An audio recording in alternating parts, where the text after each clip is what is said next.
There's death, there's destruction. Global news impacts us. We have to change the way we live. This is why we need independent media.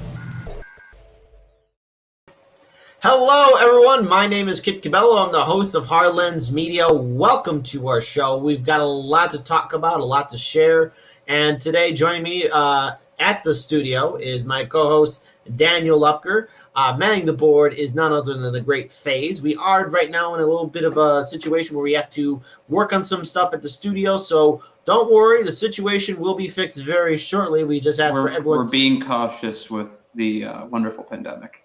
Yes. So there we go. We want to make sure everyone's safe. Everything's okay. But we will be back home in our studio very, very soon. I'm looking forward to it because that's my home and that's where I like to do my work. So there That's where he lives. That's why I'm squatting right now. Yes, that's right. That's right. Get out of my house. Anyways, shout out to Daniel Lupker. Shout out to all of our moderators keeping the peace. I also want to let everyone know that tonight at 7:30 p.m. Central Standard Time, I will be joining Chicago Corner with Jerry Vassilatos. We're glad that Jerry Vassilatos is back.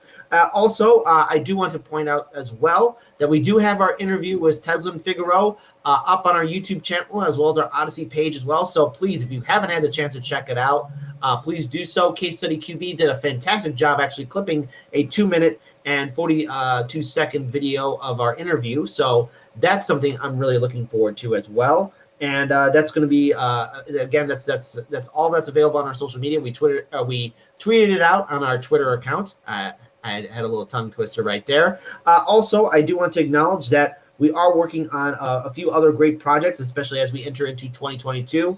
And so be sure to like, comment, share, and subscribe. Subscribe to us on Rockfin and Odyssey. And also please consider being a Patreon supporter as well. If you are a Patreon supporter, you get your name read on this awesome list. I want to give a shout out to James Barnett, Robert Getzla, Bruce RV, Richard Skebby, Vince Martison, TrueDemocracyNow.org.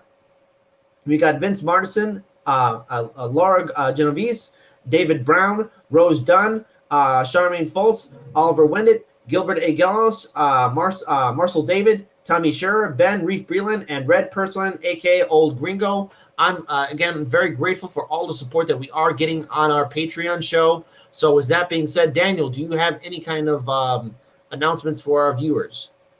Not really. I think we got a good show today. I got 2 interesting stories I think Kit does as well. Mm-hmm. Yeah, that's about it. Yeah, now because the way things are, I don't think we will be doing a Patreon show right now. But when we, I can't read chat, which I'm usually apprised of.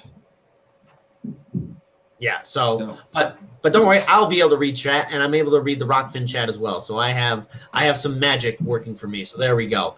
With that being said, we want to thank all of you for joining us, and let's get started with our first segment. So Daniel, remember how throughout all 2020, we were told by corporate media that Biden knew what he was doing, that the Democrats had a plan, that the evil orange man known as Donald Trump was going to, his reign of terror was going to be over and everyone was going to be ready to embrace a brand new, better future, right? Right. So there Turns out they're doing construction right now. So move to the other room. Okay, so there we go. But with that being said, while we continue on, FaZe, if we here's the thing. So FaZe, while Daniel is moving around, I actually want to acknowledge this wonderful article from RT America, where Biden basically says no federal solution for a pandemic. Biden concedes. So the U.S. President Joe Biden has apparently backed down from his pre-election pledge to stop COVID-19 in its tracks, telling governors it's up to state governments to end the pandemic. There is no federal solution, Biden said on Monday. This gets solved at the state level. So basically, Biden is just saying to the states and all the governors, hey, you're on your own. There's no federal solution. There's no promise. Wow, I can almost remember things are being told differently. Don't worry, we got plenty of videos. I just want to continue reading the article just a little bit longer. Biden also went on to say this, and I want to rewind back the clocks because this is a classic tweet from 2020. I'm not going to shut down the country, Biden said. I'm not going to shut down the economy. I'm going to shut down the virus. He repeatedly made that same promise while speaking on the campaign trail to supporters, setting high expectations for stopping the spread of COVID-19 was a linchpin to Biden's presidential campaign. He hammered then President Donald Trump for alleged failures in dealing with the virus, going so far as to say that his Republican rival was to blame for all of America's COVID-19 deaths. He also went on to say this about Trump. This is Biden. Anyone who's responsible for that many deaths should not remain as president of the United States of America. Now, at this time, there's 220,000 U.S. deaths have been attributed to the virus. The death toll has risen around 400,000 by the time Trump left office last January. But even with COVID-19 vaccines being available throughout this year, after starting a trickle out in mid-December 2020, Americans are dying at a faster pace on Biden's watch. The toll currently stands about 815,000, meaning that the U.S. has had 415,000 COVID-19 deaths during Biden's 11 months on the job. In Biden's statement on Monday regarding the crucial role of the states in fighting the virus, came in response to a comment by Arkansas Governor Asa Hutchinson, who suggested some federal initiatives could undermine state efforts to mitigate the spread of COVID-19. Hutchinson gave an example of the Biden administration's plan to distribute 500 million test kits, which he said dries up the supply chain for the solutions that we might offer as governor. Biden replied, ultimately gets down to where the rubber meets the road, and that's where the patient is in need of help. So he urged the governors to make requests for whatever assistance they might need, affirming, we're going to have your back in any way we can. But however, he's basically giving all power to the states. Let's go ahead and pull up this first video if we can, Faze, of Biden making his promises in 2020. No red states, no blue states, just the United States. United in our response, united in our purpose. Stop the spread of COVID-19 and beat this virus. Look, there is no federal solution. This gets solved at a state. No red. Wow. So there we go. It's up. There's no federal solution. We got another video because we're going to hit back the old campaign trail, everyone. Let's play this next one while we are getting that set up. So there we go. By the way, I'm now coming to you from the all-consuming void. Very good. What I would say is I'm going to shut down the virus, not the country. I'm not going to shut down the country. I'm going to shut down the virus. I'm going to shut down the virus. I'm going to shut down the virus. I'll shut down the virus, not the economy. I'm going to shut down the virus. Once we shut down the virus, I'm going to shut down the virus. I'm going to shut down the virus. I'm not going to shut down the country, but I'm going to shut down the virus. What I would say is I'm going to shut. Now, we've heard all these promises by the Biden-Harris administration, how they're going to shut down the virus. Now, let's be very clear here. This virus is an overwhelming power of nature, and it's made itself very clear, and the situation that we're in, it's very clear that there is no easy solution. And no matter what is going to be happening, I want to explain to our viewers that when these politicians make promises like this, a lot of voters just go ahead and eat it up and assume that everything's going to be fine. There's no going back to normal after all of this. If there ever was a normal, this neoliberal nightmare that we're in, if we're expecting these politicians to give a damn about us, well, I'm sorry to disappoint you, but they're not going to help us. They're okay. Biden himself went back to Delaware right after sharing that information to the American people that there's no federal solution. But we need all types of leadership right now to step up. And the very fact we have a sitting president saying that, can you imagine if Donald Trump said something like that? How people would just go crazy? So let's pull up this next video if we can. It's just, again, more of the same, but it's disappointing in the fact that here's Biden leaving, going to Delaware after sharing that news with the American people that there's no federal solution.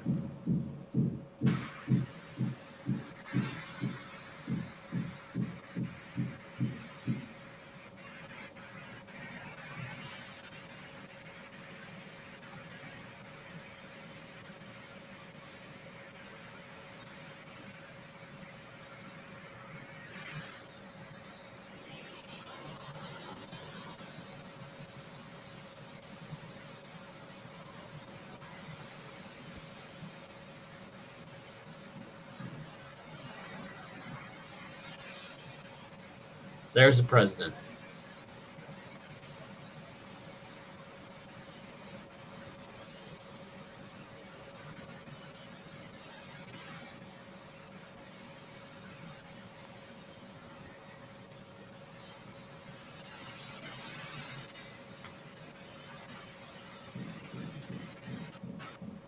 All right.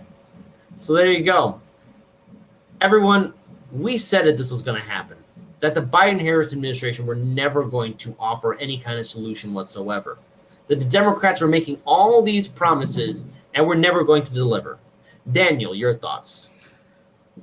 Well, first I want to say that I'm really glad Biden's not president. Otherwise, he might have something to answer to with his statements about the number of deaths. Luckily, Joe Manchin / Kamala is president, so that's not a real big deal.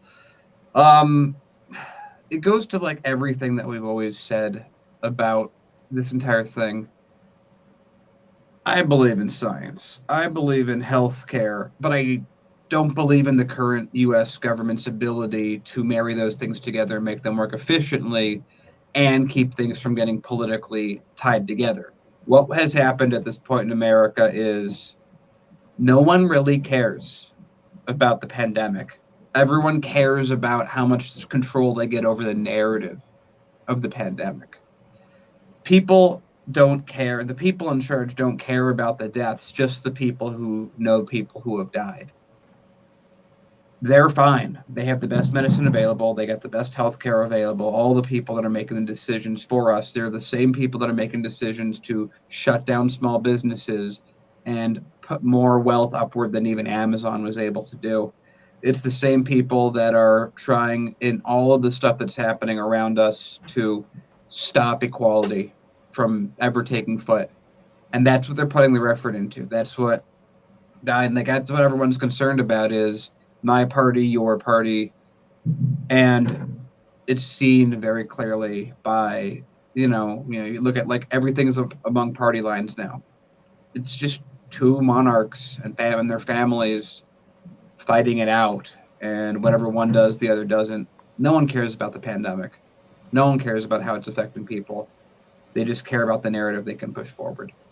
And it's a real shame because we could have gotten through all this with far fewer deaths and a lot less of a decline in the middle class, working class, less disruption, actually giving essential workers health care, giving health care in general. But no, we're going to do nothing after doing less than nothing. Yeah. So one other thing here, too. No matter how this plays out, the actions and the words and statements done by the Biden-Harris administration are going to follow them into 2022. Can you imagine the amount of campaign ads that the GOP will use against the Democrats, especially Biden, using that few-second sound clip of there's no federal solution, it's up to the states? How often that will be played? There's a lot that can be used against Biden and Harris. And unfortunately, no matter how this plays out, whether the Democrats regain the majority in the House or Senate, or if the Republicans somehow come in with a red wave, the American people are still being abandoned. We're going to still be dealing with this pandemic and so many other critical issues that our lawmakers will still continue to go on, still playing this song and dance with each other in regards towards nothing. They don't give a damn about us. They only care about their donors and the people who give them money and the amount of power they're going to accumulate. These lawmakers, both Democrat and Republican, even your favorite lawmaker, be they progressive, have gold-plated health care and wonderful benefits. And they got a great speaking career and lobbyist career just waiting as soon as they're done in Washington, D.C. The fact that Biden had the audacity to even say this, it really says how little the Democratic Party thinks of the average voter, and right now how many people are right now wondering how are our leaders going to get us out of this situation. It's madness and stupidity. And I want to remind everyone as well, the difference in policies between states is one of the bigger reasons it ebbs and flows. So, again, no one cares. Agreed. With that being said, we are going to move on to our next story. Before we do, I want to acknowledge a YouTube super chat from Hysterical Raider, $5. There are solutions, just not ones that its corporate masters approve of. Oh, so there we go. Also, I want to acknowledge a $2 Rockfin tip from Roger Meadows. Biden says, hey, listen, Roger, he's a smart guy. Do what he says. Whatever you want from me, get it done in state government, especially via ballot initiatives, because I ain't going to do a goddamn thing for you. Time for my nap. Heading back into the basement. Let me know when the midterms are over. Well done, Roger Meadows. Speaking truth to power as always. Glad to have you on. And shout out to everyone else that's watching us on Rockfin, who's supporting us on our different networks, and also subscribe to us on Odyssey as well. Thank you so much for your support. Daniel, you got a story for the people. What is going on? Okay, so I have a kind of a funny what do we expect? Obviously expect story of maybe the actual president. So Kamala Harris was on doing an interview, and she had a very interesting statement that I think was from the heart, and I'm going to read after it a bit of media, but everyone's like, oh yeah, she didn't mean the words that she said in the words that she said it. She meant something completely different that she just phrased wrong. Let's take a look at this video first.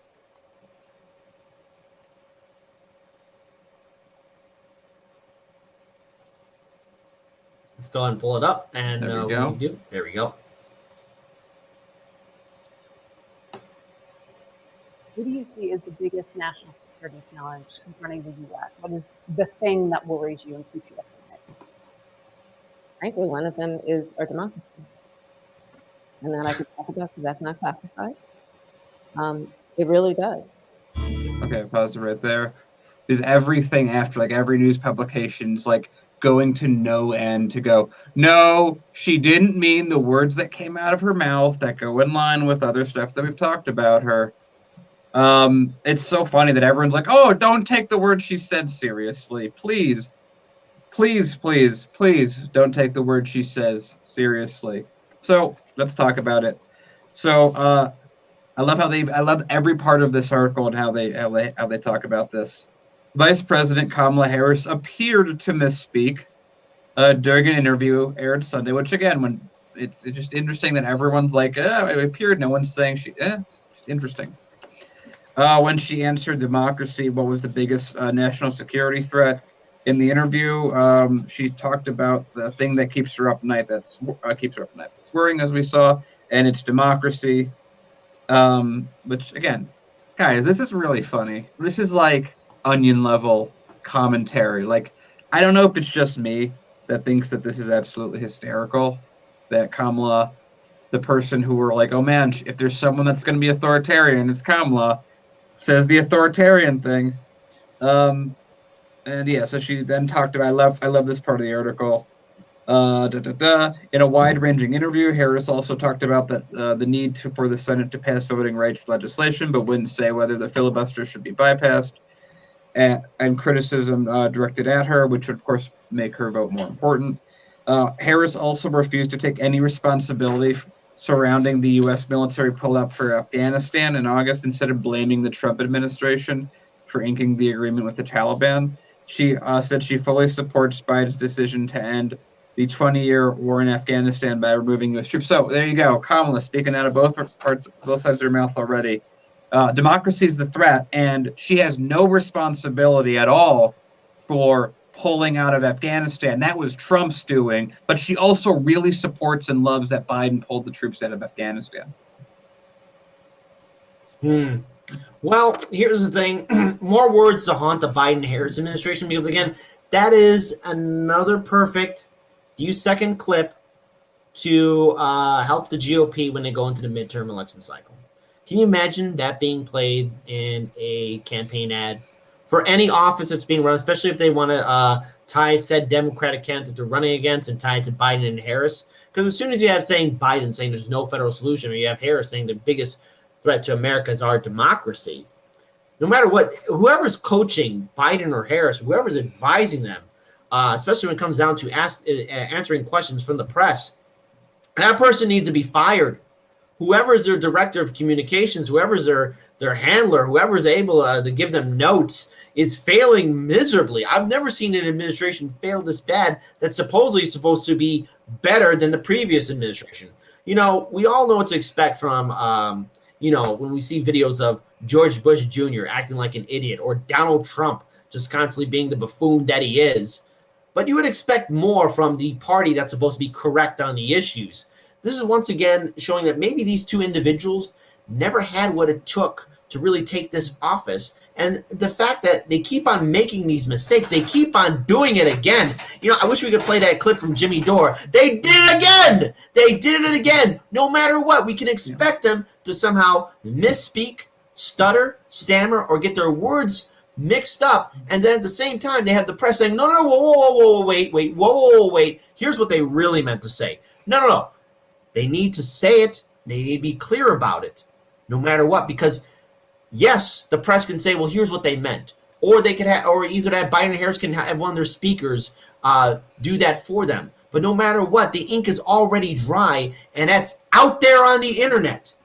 When you are president or vice president, you have to be very careful in this day and age, very careful with how you're going to use your words, because no matter what, it will impact your party's election in the following years. And it will impact how many seats of power you get at the federal or state level. And whoever is handling Biden and Harris, I got to say it again, that person needs to be fired. Whoever is afraid to speak out and say to Biden and Harris, hey, think before you speak. Here's what you need to say. Don't use these words. Just remember what we told you. Honestly, they have to be in their face, because this is going to, again, cost the Democrats. And I'm preparing myself mentally to see a campaign attack ad by the GOP towards the Democrats with either Biden saying something stupid or Harris once again screwing up. Yeah, I'm just trying to think, has Trump, when he was president, said anything like that clear-cut? He would say stuff all the time, and the media would go, he meant this, he meant it exactly like he said it. I'm trying to think, has Trump ever said when he was president something like, I hate the country, I don't support democracy? He's said stuff that's very close to that, no question at all. But I can't think of a time that Trump said something that explicit in those words, fumble or not, that the media would immediately go, oh, he meant it. He meant it 100%. Everything he said he meant that was bad. But when Kamala, again, tell me in the comments, tell me in chat if I'm missing a memory of Trump saying something. But I can't think, if Trump had said that would have been the biggest scandal, that he doesn't love that he thinks democracy is the problem with America. Let me know we've said a lot of stuff very close to that. And he's also called for people to go out and do things in innuendo or whatever, however you want to classify that. Yeah. I can't think of him saying anything like that. I would say in regards to looking at somebody like Donald Trump and the terrible things that he said, because look, we're entering into the 2022 midterm election cycle, and we are expecting a red wave. I talked about this on yesterday's show. And the thing is, what's going to cause that red wave is the fact that the Democrats didn't deliver on any of their promises, and the Biden-Harris administration had been lackluster. But when it comes down to Trump and what we saw in 2018, the reason why there was, at least maybe dare I say it, a significant boost in turnout was because I think a lot of voters were surprised that Trump won, and that was a knee-jerk reaction towards Trump winning in 2016, which caused the Democrats to at least get that larger majority, which they somehow lost and now holding on to a slim majority currently right now. I think when we look at Trump and the things that he has said, the reason why he got so much pushback is because no one really expected him to win. But now what we're seeing with Biden and Harris, and just the times they keep on misspeaking, or either that, failing to follow through with any of their promises, or at a second time too, still enacting a lot of Trump's policies, this will cost them votes. This will cost them seats of power, and the onus, the responsibility, really lies at the hand of Biden and Harris, especially when the Democrats walk into the slaughter that is 2022. Yeah. So with that being said, we are going to move on now to our next story. Before we do, Aspen Fallen, and has a message for you, Daniel Lupker. $2, Loving Dan's Asmer Studio. Harlan's Media, hashtag Harlan's Media Tingles, HLM Tingles. That is our radio studio that we are working on currently right now. That's the sound room's done. There's hammering outside. You guys can't hear it anymore because the room's working. Yes. So there we go. That is our radio room that we are working on. And all of you, our viewing audience, I think all 232 of you, I want to let you know that Daniel and I were we were working so hard to make sure we could soundproof that radio room. So now all of you are at least getting a little bit of a sneak peek to what it is. So there we go. E. Heller, one of our moderators, is saying turn on the disco lights. Not for today's live stream, but maybe for a special event, we might do that. Just not today. We also got a Rockfin super chat from good friend of the show, Roger Meadows, who tipped $2. Dan lays out one of my 32 arguments of why I am all for abolishment of all political parties. Their very existence is divisive. Also, shout out to TrueDemocracyNow.org, who tipped $2 on Rockfin. Political parties are based on our 18th century Constitution. They promote one thing that keeps them in power, which is to have citizens vote for politicians to make decisions for them. What we need instead is to learn how to make decisions for our politicians. So there we go. Let's see who else we need. Let's see. Shout out to everyone else that's supporting us. Glad to have you on our show. Again, we are very grateful for all of the viewers and subscribers that we have. Also, be sure to check out Chicago Corner tonight at 7:30 p.m. Central Standard Time. I'll be joining my colleague, Jerry Vassilatos. So that should be really interesting to see. Looking forward to covering Chicago Corner. And if you haven't checked out my interview with Teslin Figaro, be sure to check it out after the show. It's up on Odyssey and our YouTube channel as well. With that being said, we are going to move on now to our next story. And it has to deal with something that was already covered by the Jimmy Dore Show. But I want to bring light to it because this is a fantastic article from the Gray Zone. And it calls into question, really, what is happening with BREADTUBE? I think we all have heard of this. This is a story that, you know. It's delicious. Yes, well, it's not that delicious once you hear about it. Leaked files expose Syria PsyOps veteran astroturfing BREADTUBE star to counter COVID restriction critics. So, as you know, on YouTube, there are certain trigger words that will upset the YouTube algorithm. This live stream might be limited, or if we talk about certain whistleblowers or activists or journalists or people medicine. Yes, you know, if we speak out, you know, about anything that might trigger the algorithm, our channel will get hit. But certain channels seem to be protected, and they can talk about it with impunity and not get limited or demonetized, and still have and still grow continuously. By the way, I want to go ahead and say, like, for the record at this point, if there is a independent media YouTube channel out there that's growing at a good rate, they're not your friend. That's, I think, maybe the best way we can actually utilize to tell good sources from bad. If they're growing quickly, there's a reason, and it's probably not them beating the algorithm. We have to do a show every single day and clip it just to slowly lose subscribers from YouTube, and that's roughly the case everywhere. Yeah, and I mean, if a channel's growing like more than 1.5% a month. Yeah. Well, here's the thing, because I want to explain this to our audience too, because again, Jimmy Dore did a fantastic job covering this article, as did the writers, Kit Clarenberg, no relations, but us Kits got to stick together, and Max Blumenthal as well. And Max Blumenthal was on Jimmy Dore's show, and he went into detail about this article. So, and if anything, be sure to check out Jimmy Dore's video. But we want to talk about this too, because we've been getting messages from our viewers of what's happening with the YouTube algorithm, why certain independent channels are being censored and suppressed, and why other channels that are very pro-democratic establishment, or maybe speaking out talking points that you would hear from MSNBC or other establishment media outlets, there's a reason why. So leaked documents have revealed state-sponsored influence operation designed to undermine critics of the British government's coronavirus policies by astroturfing a prominent founder of BREADTUBE clique of anti-fascist YouTube influencers. Now, look, I'm all for, you know, standing up against, you know, people who are abusive, who maybe have horrifying policies or political points of view. But at the same time, too, here's what this article goes on to say. The project aims to conduct psychological profiling on British citizens dissenting against policies such as mandatory vaccination and lockdowns, then leverage the data to establish a YouTube channel that portrays these critics as dangerous super spreaders of disinformation.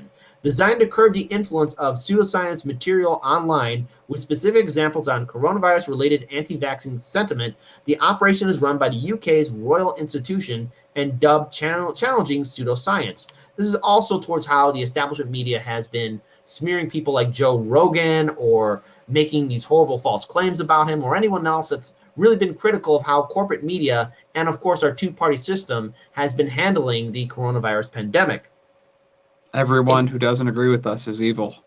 Yes, so its top patron is Charles, the Prince of Wales. Oh my goodness. Next in line to the British throne, who recently hit out at supposed conspiracy theories surrounding COVID-19 vaccines. The organization received a substantial cash injection in 2020 from the UK government's Culture Recovery Fund, earmarked for video production. Leaked files obtained by the Grey Zone, who's doing fantastic work, by the way, indicate that the Royal Institution has enlisted the services of Valiant Projects, a social change communications firm founded by a public relations operative previously involved in the UK's Foreign Office campaign for violent regime change in Syria.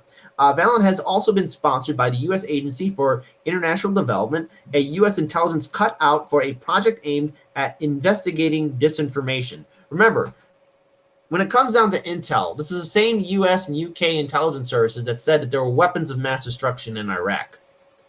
Hey, how'd that turn out? Daniel, do you remember? Do we find those things, or are they still out there? I think Rumsfeld forgot where he put them. Ah, that explains it. Oh, wait, these are the same intelligence service agencies that also said that Russiagate was a thing. And how'd that turn out, Daniel, with Russiagate? A lot of people are really, really upset and more likely to nuke or go to war with places, and people have been distracted. Exactly. So Valiant's central role in the operation highlights the trend of information warfare specialists bringing the techniques they honed against targets like Syria, like the Syrian government, back home to the West, where increasingly unpopular governments confront masses of citizens ever bristling at the coronavirus restrictions. As in Syria, where communications firms like Valiant created, trained, and instrumentalized media organizations to further regime change objectives, they have covertly recruited a famed British YouTuber influencer to lend their carefully calculated messaging campaign and authentic flavor. So according to internal documents, Valiant plans to design a mass appeal social media campaign fronted and owned by prominent social media figure Abigail Thorne, the founder of the Philosophy Tube. Valiant's research on British citizens who reject official policy on COVID-19 will be used to devise a campaign that utilizes YouTuber Abigail Thorne's existing platform to achieve a measurable cognitive shift in the target audience, the file state. So here's the thing. If these governments were really at least confident in their policy decisions, they would not need a YouTuber. This tells you how pathetic a lot of these organizations are, that they got to stoop to the level of trying to get a YouTuber or an influencer to try and change public opinion. Here's what happened. Now let's focus on the United States, because I don't want to. Can I say again, real quick? Go ahead, Daniel. It also means that every time they tell you that YouTube doesn't change anything, they disagree with themselves because they think it might. Right. Well, there's one other thing here too. Because let's focus with what happened in the United States, especially when the pandemic hit, when Trump was president. Like, obviously, no matter what, whoever was going to sit in office, the United States was never ready for something like this. We were never ready for a nightmare scenario like this that has impacted the lives of millions of Americans. And I'm just focusing right now here in the United States because the rest of the world was impacted with the pandemic as well. But let's look at what happened here in America. And the reason why there's a lot of people that are hesitant to trust our government. Number one, when the lockdowns happened, people still had to pay the bills. People still had to go to work. People still had bills to pay and debts to pay. And our government was basically saying, well, you're on your own. Millions of Americans, and even right now as we enter into 2022, are still at risk of being evicted from their homes and apartments. We were abandoned in 2020, just like how we were abandoned in 2021. The policies of maybe doing a UBI were ignored. We only got 3 stimulus checks, and that still didn't do anything. The Americans that did get them, that money evaporated. Small businesses were shutting down. People were, were at risk of being without shelter. We do not have Medicare for all here in the United States. We don't have student debt forgiveness or medical debt forgiveness. Constantly, corporate media was giving us one message, and the establishment two-party system was giving us another message. No one was clear and concise. And even then, during the election, where you had Biden making this ridiculous statement that he was going to cancel the virus and make sure that everything was going to go back to normal. Even then, what a dumb promise to make, because we're still dealing with it and it's getting worse. The problems that we are dealing with for these 2 years will enter into the 2022 midterm election cycle, and no damn influencer, no damn YouTuber, no one at all will be able to shift the public's anger at the fact that millions of Americans here in the United States were abandoned, and people are still left asking questions of why this happened in the first place. And so when it comes down to people like Joe Rogan, who is really critical at criticizing the media or the two-party system, or people like Jimmy Dore, or anyone else in independent media that actually has the audacity to be like, wait a minute, stop. You're speaking out of both ends of your mouth. What are you talking about? I think it's only fair that this article that's been written by the Gray Zone, by Kit Klasenberg and Max Blumenthal, shines a light of what's really wrong with the messaging and dealing with this pandemic. Because no matter how this plays out, whether you are for vaccination or against it, all I'm going to say is please be safe out there. But the people who are supposed to lead us still have no idea what they're doing, and this is how pathetic they are getting right now by trying now to control and censor speech, especially on big tech platforms. Daniel. So I actually have a way more positive take on this for a couple reasons I'll lay it out, not because it's good, but because of sort of what things represent. So first and foremost, I think this is another one of those stories that's a bit funny, because again, it's one of those, hey, we can't give you time off paid, we can't give you UBIs, but we can fund intelligence agencies who used to work with Syria to go out and corrupt and force corruption on YouTubers and hope that that message spreads through to accomplish something. I know, I think that's kind of funny, that it's kind of a desperation piece that I'm talking about, that the British government's like, well, what if we get Philosophy Tube to tell us what to think? And see if that measure makes a difference. I mean, I think everyone's kind of made up their mind at this point about how they're going to act about the whole thing. I don't think any channel. I think that if we right now picked a side one or the other, which again, it's not our place to do so anyway, it wouldn't change anyone in the audience's mind, and I don't really think that's going to be the case. Anyway, so that's part one. The parts where I find this funny is, first of all, I think it proves that they know that YouTube is very influential. As much as they pretend that television is the only place where it's at, they know YouTube is very influential. A lot of stuff's going on here. And again, we talked earlier in the segment, we know we're screwed because we haven't fallen down that line along with a lot of other people. We're just better positioned to deal with it. But I don't know. I just think it's like, this is the best they can do at this point in time. It says, here's the implicit thing that they're saying is, putting everything on television, making everyone on all the news networks say exactly what they want isn't enough. The government dictating bad science, or how the myriad of ways that they dictate bad information, that hasn't worked. The news hasn't worked. Forcing government policies, forcing shutdowns hasn't worked. It hasn't broken people's will to resist what's happening. In fact, it's doing quite the opposite. This is them going, what else can we do? And this is also after them going, shut down all the news channels that don't agree with us, that aren't mainstream, which we've dealt with since the start of the pandemic anyway. Yeah. This is them going, okay, none of that's working. We need to try one more thing. And I got to tell you, I don't think it's going to work either. I think that all they're doing is showing who can be corrupted. And ironically, they're pulling a force the vote. Exactly. And, there's a couple things here, too, because the article, I mean, again, shout out again to the team at the Gray Zone who, we covered this a few months ago, where they were in the fight for their lives against being smeared, and they were able to stand up against all these people who are attacking them and trying to take down their organization. The Gray Zone did a phenomenal piece on this, and Jimmy Dore did a great coverage with Max Blumenthal also adding in his commentary too to the article that he worked on. But there's a lot to take away from this, and this is where I have to say again, we have to be for free speech, especially here in the United States. Now, there are consequences, but this cancel culture that we're seeing, and how it's favoring certain people over others, it's not going to work because there is a clear growing anger that we're seeing here. And especially amongst independent media, especially amongst smaller channels too, where we are trying to cover stories that corporate media won't cover, or at least give our commentary on stories or give a different perspective, it is being silenced. You know, we have been given strikes and shadow bans. This is the 5th time recently. This happened to us 5 times in a row right now, to where we've been silenced or been given a strike. And that impacts the work that we do here and the team that we have here.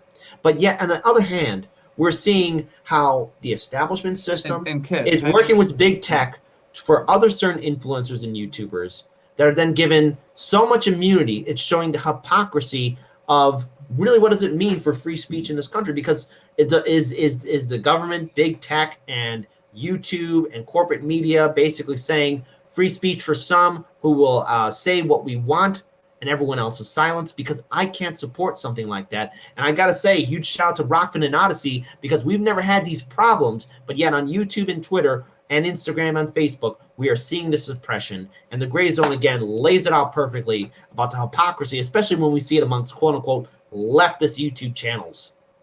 And I just wanted to point out the most recent strike we got was for the only video in months that broke 3,000 views, because we're being artificially kept between 1,000 to 2,000 views per live stream and under 1,000 views per clip, whereas previously we were getting 10, 15,000 views a clip. It's what we're dealing with. It's not what certain people in BreadTube seem to be dealing with. And they also mentioned in that entire thing, they didn't specifically talk about him in the context that we're talking about. Like, obviously Vosh falls under this category as well. He's the children of Hollywood elites. And what does he preach all the time? He yells at channels that fight war. So yeah. And also again, what's really common amongst these larger quote unquote BreadTube channels is that when it comes down to whistleblowers or journalists or activists that have the courage to do and even not only talk the talk but walk the walk in regards towards challenging the establishment system, they're the first ones to condemn said individuals. And yet on YouTube, if I were to say their names, we might get stricken down, or use it at YouTube will say, well, wait a minute, did you say this was not correct? Because we've been getting so many hits from YouTube in regards to saying, especially for some of our videos, that, oh, this is misinformation. We are covering stories that CNN or MSNBC or Fox News are talking about. When I did that, but before this recent strike, our 4th strike was, I was covering Joe Rogan and how he was being smeared by CNN. But yet YouTube sent the message to me saying, oh, well, you were giving false medical misinformation. I was talking about how Joe Rogan was being smeared by CNN. 2 different things altogether. 2 different things altogether. Yeah, it's, again, I want to remind everyone, and we have to listen to our YouTube overlords on this one, if you've been vaccinated, remember, you can't get sick. Exactly. YouTube said it. It must be true. Exactly. So there we go. Can't argue with YouTube, but yet thankfully there's platforms like Rockfin and Odyssey. And I want to say to our viewing audience, because we got 256 people in here watching us live right now, thank you so much. Double check and triple check that you are still subscribed to us on YouTube. Subscribe to us on Rockfin and Odyssey too. It will really help us out, because I don't know how much longer we'll be on YouTube or what other BS reasons they will give to delete us or do whatever.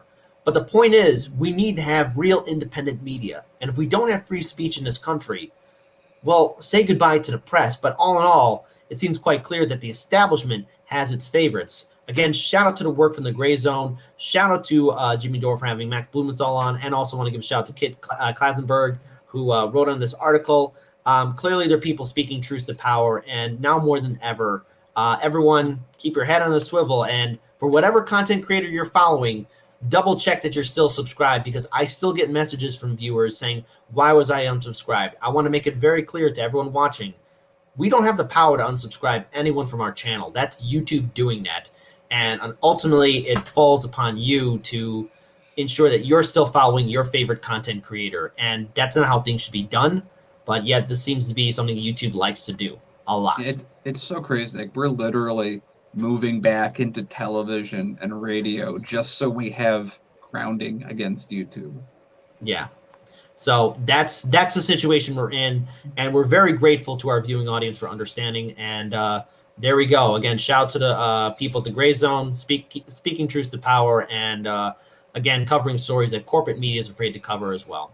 With that being said, we're going to move on now to our next story. Before we do, I want to definitely give a shout out to one of our YouTubers, YouTube Super Chats, Sybil Proxy, who gave $5. We need to replace the Senate with the People's Branch, direct voting power from every citizen, I love that. with I veto agree. power Yes. over Congress, President, and the Pentagon. Well, Sybil Proxy, I like that idea a lot. Daniel, I think you want to add a little bit more to that commentary? No, I've been calling for exactly that. I Okay. think the only step I've gone further is that we pick 5 random people who agree that they want to be in the contestant for running for a representative seat, and we just vote on the best of those 5 people. I think we'll end up with better representation if it's just randomly picked at this point in time. Also, I want to give a shout out to someone who's watching us on Rockfin. Shout out to our viewers. Alexandra M., why are they not in the studio? Here's what's happening, Alexandra M. Daniel is in the studio. He's actually in the radio room that we helped build, that Daniel and I worked together to build up. But the situation is we are right now looking after the team. There is a lot of construction work that's happening. Go ahead, Daniel. It's effectively someone in the crew may be infected. We're just being precautious. Yes, and we just want to be safe about it. We want to make sure everything's okay. We will be back at our studio very soon. We do apologize to all of you for this inconvenience. We're hoping that we're going to be back by. It's either going to be this Monday or next. Yes, but so there we go. And yes, and just so all of you know, a little inside baseball. That is the radio room that we're building up, so we can actually get Heartlands Media on radio and also eventually be on television as well. More on that as we enter to 2022. See, we're doing things. And if you want to learn more, please consider being a Patreon supporter. Subscribe to us on Rockfin and Odyssey. We're going to be putting some exclusive Rockfin content on our Rockfin channel very soon. And also subscribe to us on Odyssey too. Go ahead, Dan. Sometime in January.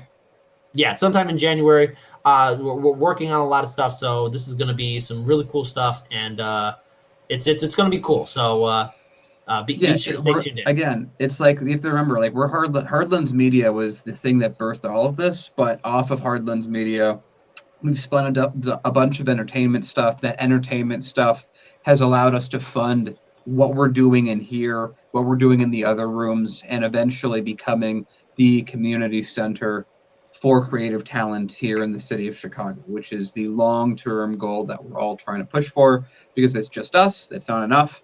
We need to have every different voice that we can put in here on every different topic that we can talk about in one building, in one room, in one place.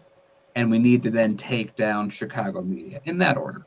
Yeah, and so basically all of you watching, all 260 of you, we're going to take over Chicago, and we invite all of you to come along with us as we take over this city. It'll be fun. It'll be a good family-friendly moment where we crack Chicago media's head open and we take over Chicago style. So there we go. Again, we had some experience in our first 2 years doing just that with not even close to what we have now.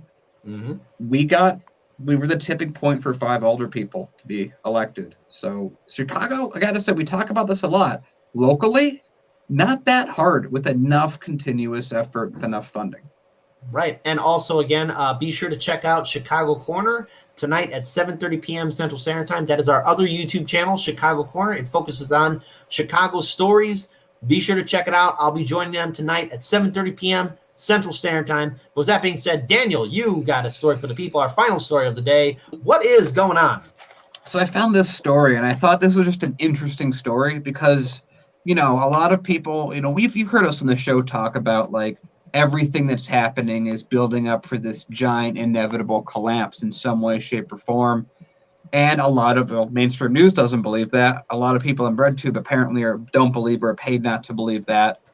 But I found this story about someone who was in the Federal Reserve, who actually has been calling this out for over a decade and was completely ignored. Now, all of a sudden, everything that he was talking about and that we've been talking about is happening. So this is a longer article, but I thought it would be good to read through it. So Thomas Hoenig doesn't look like a rebel. He's a conservative man, soft-spoken, now happily retired at the age of 75. He acts like someone who has spent the vast majority of his career, as he has, working on one of the stuffiest, powerful institutions in America, the Federal Reserve Bank. Hoenig has all the fiery disposition that one might expect from a central banker, which is to say none at all. He unspools sentences methodologically, and in all measured way, he never lets words race ahead of his intended message, which is very ironic, as I just read that, letting my words race ahead of me. Anyway, he gets really agitated, and he repeats the phrase, look, Kit, over here.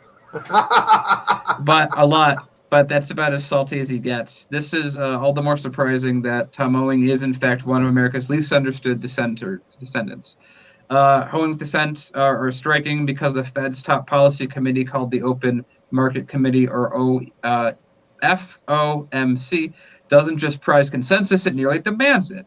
The committee looks like a unified front to the public because it's arguably America's most powerful body on economic affairs. The strings of intent shattered that appearance of why can't I speak today? Unanimity at the critically important time when the Fed was expanding its interventions in American economy to an unprecedented degree.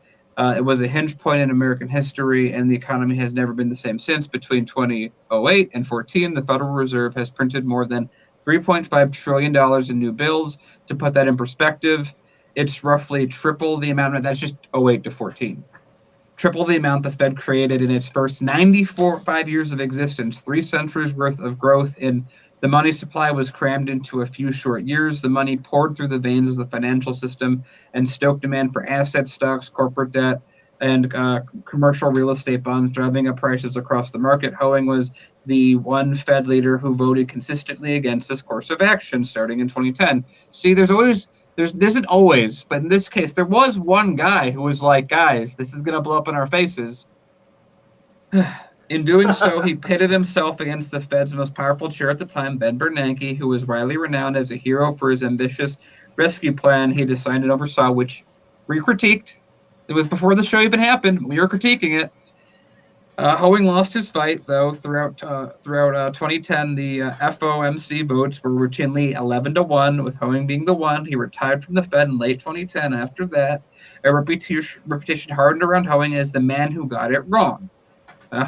He is remembered as sometimes as the cranky Old Testament prophet who warned incessantly and correctly about one thing: the threat of coming inflation. That sounds like that's what we're dealing with right now. Also, it sounds a little bit like how people described Sanders in 2016 at the same time.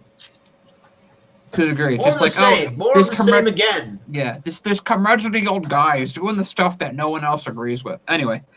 But this version of history isn't true. While Hoenig was concerned about inflation, that wasn't what solely drove him to lodge a string of dissents. The historical record shows that Hoenig was worried primarily that the Fed was taking a risky path that would deepen income inequality, stoke dangerous asset bubbles, and enrich the biggest banks over everyone else. Man, it's good that didn't happen. He also warned that it would suck Fed into a money-printing quagmire that the central bank would not be able to escape without destabilizing the entire financial system. On all of these points, Hoenig was correct, and on all these points he was ignored. Now we are living in the world that Hoenig warned about. The Fed is now a vice. Inflation is rising faster than Fed believed it would even a few months ago, with higher prices for gas, goods, automobiles being fueled by the Fed's unprecedented money printing programs. This comes after years of the Fed steadily pumping up the price of assets like stocks and bonds through its 0% interest rates and quantitative easing, which, of course, it was fine that we printed money nonstop. The Germans did it after World War I, and they turned out fine.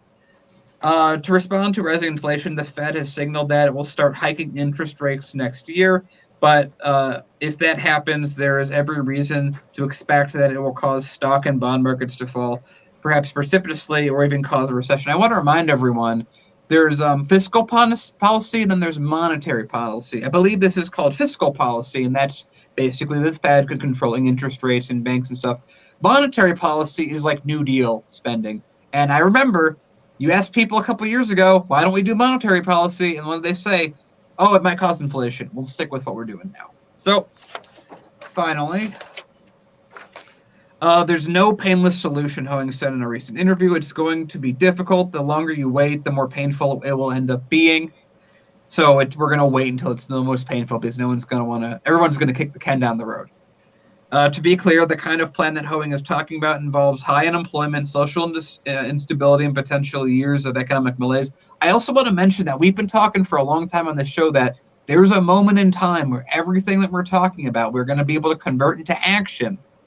I think this is the period we're talking about. He saw it during the long career at the Fed and mostly saw it most acutely during great inflation in the 1970s. That episode in history, which bears eerie parallels with the situation today, is the lodestar that ended up guiding much of Hoeing's thinking as the Fed official. It explains why he was willing to throw away his reputation as a team player, which is really what is most important anyway, in 2010, and why he was willing to go down in history as a crank, and why he was willing to accept the scorn of his colleagues and people like Bernanke. Hoeing voted no because he'd seen firsthand what the consequences where the Fed was going, got things wrong, and kept money easy for too long. So I never thought I'd say this. I want to, cheer a Fed banker for, seriously, Dan. I appreciate that he was one of the guys that looked at the evidence and said, this doesn't look good. History tells me this won't be good. Everything about what we're doing is not a good idea. It's going to lead to these very obvious outcomes. And everyone's like, nah, man, Wall Street's doing good, brah. Be a team player. Well, here's the thing. Daniel, how many times have we said on the show that we are due for a huge economic collapse? Now, look, I want to be very clear about this, too. I really don't want to see it happen. But there are so many factors and variables that we have to take into account that this is inevitable. Sooner or later, it is going to hit us like a high-speed truck. And we are all going to be hit by it. We are all going to be impacted by it. Millions of Americans are going to be evicted from their homes. I don't want to talk about it. I really don't want to cover it at all. But the sad fact is that we have to address it. And the thing is, we have to realize that this all could have been avoided. But because we have Democratic and Republican lawmakers that are bought by Wall Street, big bankers, hedge fund managers, corporations, the top 1%, who, again, these lawmakers, both Democrat and Republican in the United States Senate and House, either a Democratic or Republican presidential administration, these bastards are writing legislation to benefit the people that are going to lead us to economic ruin. This could have been stopped. This should have been stopped. We should have had a media, a real media, instead of this corporate media that we're given to actually challenge those in power. But yet the same people who own our politicians control the media. And so this is going to happen. And here's what we have to do. We have to really look at building a movement outside the two-party system, supporting independent media, supporting free speech, because yes, this economic crash is happening. There's nothing anyone can say on any platform that's going to stop it. And none of these politicians are going to save you. They don't like you. So if you're a diehard Republican voter or a diehard Democratic voter and you somehow think that these politicians care about you or you vote for them because they say things you want to hear, bless your heart. But you got to realize that they never liked you and they never will. And they're given gold-plated health care and wonderful benefits to take care of their families and themselves, not you. And so here's what we have to do. We have to break away from this mentality of trusting the system that has lied to us for years. They did a phenomenal job in lying. I'm impressed by it. It was one hell of a lie. But like all lies, they fall apart. Break away from the corporate media establishment thinking. And be safe out there. Yeah, it's like I thought it was going to happen. I remember I had my predictions are usually correct, but my timing is almost always off. So I thought it was actually going to happen 2 years ago in September. Remember when I was like, oh my God, the collapse is about to happen. And then we learned that the Fed was pumping $100 billion a day to stop that from happening. And I'm like, oh, I didn't realize Rahm Emanuel had thrown that provision to Dodd-Frank that you could just automatically bail out the banks at $100 billion a day. And they were maxing out for like 3 months. So they were talking what was it, between 08 and 14 that they printed out $3.5 trillion. They printed out $3.5 trillion in half a year. Yeah. Or no, wait, less. They printed out more than that. That wasn't like, because it was for like 60 or 70 days. Again, $100 trillion, not 100 trillion, 100 billion. My bad, $100 billion a day. And that's the only reason this didn't happen back then. And then we got COVID. Exactly. And this situation is just a perfect recipe of how things fall apart. You know, this By is the the way, first time. this also means, like, that might happen. We just get out of COVID and then immediately get hit with hyperinflation. Yeah. And so then here's what I want to say to our lawmakers, both Democrat and Republican. How are you going to explain to millions of Americans who are then going to basically struggle to put food on the table or pay the bills? There's this whole idea of pull yourself up by your bootstraps, but right now the American people are exhausted and beaten near to death with all these policies that our politicians are putting upon us, and they have the audacity to say that Americans are lazy. We're exhausted and we've been lied to, and sooner or later, like all systems, like all empires, especially those that reach a point of constantly inflating their money, they fall. This isn't the first time we've seen it. This isn't our first rodeo. This is going to happen. It happened to the Romans, happened to the Byzantiums, happened to the Mongol Empire, happens to all empires. They get this point and they decide again, and then they build a system that basically falls apart. And the people that are left hurting are just the regular citizens. Just to build on what Kit said, right before Western Rome fell, one of the last things they did was dilute the precious metals in all their currency. Yep. So there we go. With that being said, Daniel, great coverage as always. Shout out to our viewing audience that are supporting us. Hardlands Media is live every Monday through Friday at 5 p.m. Central Standard Time on YouTube, Odyssey, and Rockfin. So be sure to subscribe to us on Rockfin and Odyssey. Those two links are in the description box below. Please consider being a Patreon supporter as well. It will keep us afloat. It literally is the only thing running Hardland. Like right now, I'll tell you guys the rough number.